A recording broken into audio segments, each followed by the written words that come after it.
नमस्कार, cooking with निशिगंधामध्ये तुम्हा सर्वांचं खूप खूप स्वागत आहे. सो आज बनवले आहे गव्हाच्या पिठापासून 7 ते 8 दिवस टिकणारे पौष्टिक असे मोदक. सो आता गणेशोत्सव सुरू होणार आहे, तर त्यासाठी स्पेशल असे मी मोदक हे बनवलेले आहेत. तर हे मोदक कसे बनवायचे आहे आणि यासाठी आपल्याला काय काय साहित्य लागणार तर चला व्हिडिओला सुरुवात करूया. तर गव्हाच्या पिठाचे मोदक बनवण्यासाठी आपण घेतला आहे 1 कप गव्हाचं पीठ. ह्याच कपाने 1 गूळ घेतला आहे, 1 कप तूप घेतलेलं आहे, एक साधारण अर्धी वाटी घेतलेला आहे आणि 1 पाऊण बाउल घेतला आहे छोटंसं हरभऱ्याचं पीठ. खोबरं घेतलं आहे खिसून आणि विलायची पावडर घेतली आहे. तर चला आता आपण पीठ भाजून घेऊया. तर मी कढई ठेवली आहे गॅसवरती. तर 1 चमचा तूप टाकून घेऊया आपण, म्हणजे आपलं जे पीठ आहे ते खाली असं बुडाला तळायला लागणार नाही. तर आता हे गव्हाचं पीठ आपण टाकून घेऊया आणि आपल्याला हे पीठ जे आहे ते स्लो फ्लेमवरच भाजून घ्यायचं आहे. तर आपल्याला थोडं थोडं करत ह्याच्यामध्ये तूप टाकायचं आहे, एकदम तूप नाही ओतायचं ह्याच्यामध्ये. तर या अगोदरही विविध फ्लेवरचे आपल्या चॅनलवरती मोदक झालेले आहेत. तळणीचे मोदक, चॉकलेट मोदक, पान मोदक, मुगाच्या डाळीपासून मोदक, तर तुम्ही चॅनलवर जाऊन पाहू शकता. तर यावर्षी आपल्या चॅनलवर विविध फ्लेवर्सचे मोदक दाखवण्यात येणार आहे. तर तुम्ही चॅनलवर सबस्क्राईब नक्की करा नवीन असाल तर, म्हणजे त्याचे नोटिफिकेशन तुम्हाला सगळ्यात अगोदर भेटेल आणि व्हिडिओ सर्वांच्या अगोदर पाहायला भेटेल. तर 1 चमचा मी ह्याच्यामध्ये तूप टाकलेला आहे. तर आणखीन 1 टाकते. आपल्याला थोडं थोडं करत ह्याच्यात तूप टाकायचे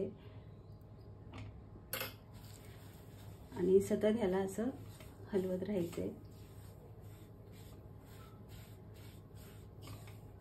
आणि जे असं हे गुठळ्या ज्या आहेत त्या अशा फोडून घ्यायच्या आहेत. तूप टाकल्यावर लगेच पीठ हे गुठळ्या होतं. तर हे असं फोडून घ्यायचे आणि व्यवस्थित भाजून घ्यायचं आहे याला.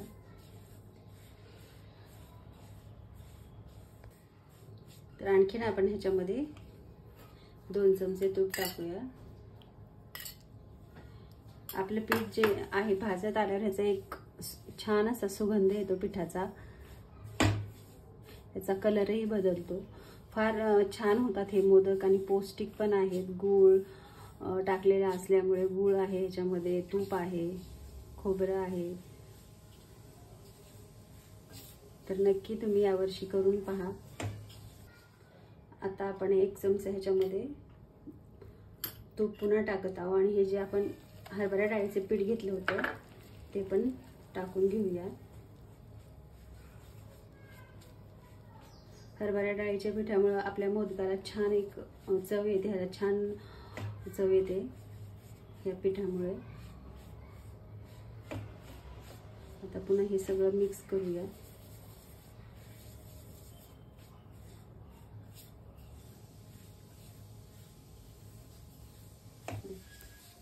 तर हे पहा, आपलं पीठ असं छान हे भाजले गेलेलं आहे. ह्याचा कलरही बदलला आहे, छान असं ब्राऊन ब्राऊन झालेलं आहे. सुटसुटीत असं हे पीठ झालेलं आहे. म्हणजे आता पीठ आपलं हे भाजले चांगलं.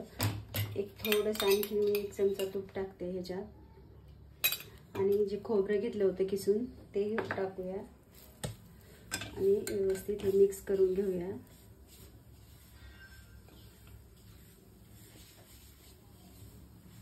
आणि ह्याच्यामध्येच आता विलायची पावडर टाकूया. आता मी गॅस बंद करते आणि आता आपण गूळ जो आहे तो वितळवून घेऊया. तर आपण गूळ वितळून घेऊया. थोडंसं पाणी टाकते.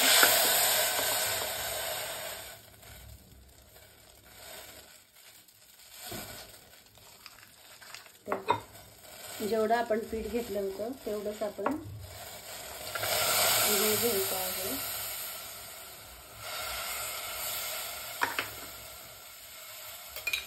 ह्याच्यामध्ये थोडंसं तूप टाकूया.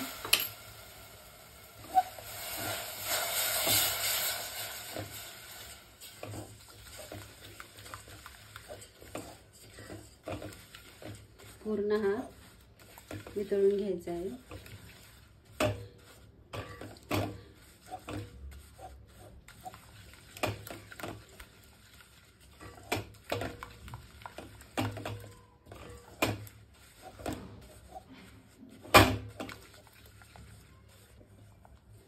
तर आपला गूळ जो आहे तो पूर्ण वितळला आहे आणि ही एकदम बारीक जी बडीशोप असते ती घेतली आहे मी, ह्याच्यामध्ये टाकले. खूप छान असे फ्लेवर लागतो हे बडीशोपमुळे मोदकांना.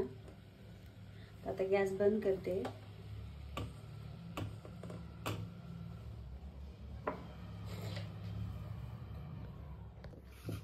तर आपलं हे पीठ जे आहे थंड झालेलं आहे.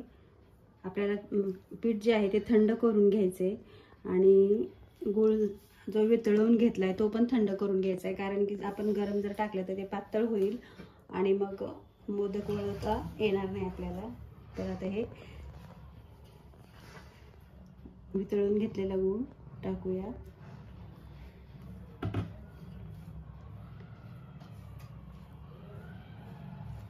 आणि सर्व मिक्स करून घेऊया.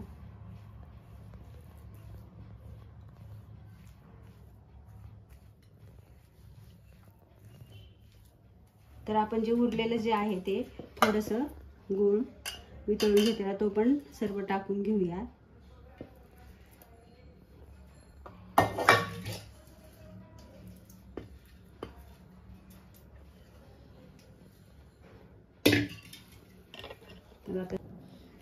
तर आपण सर्व गूळ हा टाकून घेतलाय आणि आता हे सर्व मिश्रण आपण व्यवस्थित मिक्स केले. आता आपण मोदक बनवायला घेऊया.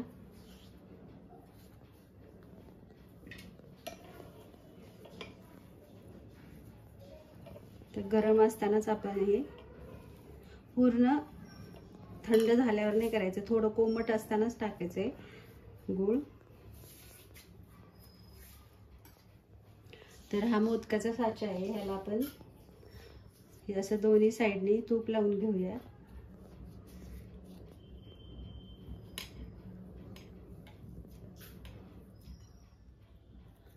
आणि हे भरून घेऊया.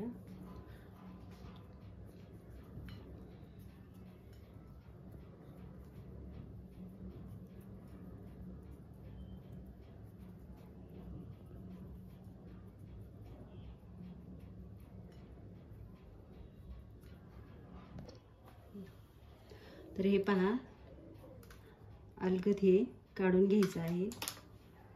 हे पहा किती सुंदर याला कळ्या पण आलेल्या आहेत, छान. तर अशाच प्रकारे आपण सर्व मोदक हे बनवून घेऊया. तर आपण दुसऱ्या प्रकारचा पाहूया मोदक. तर याला तूप लावते आणि किसलेले खोबरं जे आहे त्याचं थोडं थोडं खालून टाकते मी. खूप छान असा हा मोदक खायलाही छान आणि दिसायलाही छान दिसतो. आणि आता हे आपण सारण जे आहे दोन्ही साइडनी भरून घ्यायचं आहे आणि असं प्रेस करायचं आहे.